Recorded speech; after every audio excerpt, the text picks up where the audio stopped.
Now, let's trim out our ingredients. The first ingredient I'm going to trim out today is the delicious avocado. Looks great, right? So, to trim out the avocado, first I'm going to cut it in half, leaving the skin on.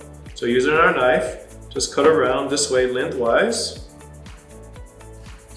all the way around. And when I'm finished, just give it a little twist.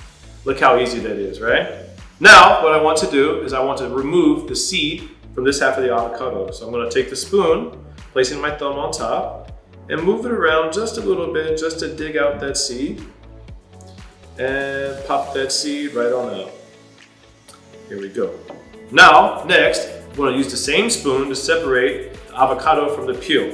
For the same way, just move that spoon around, separating that delicious avocado meat from the peel. Like so. And pop it out. Put that to the side. Let's do the other half. Kuvings.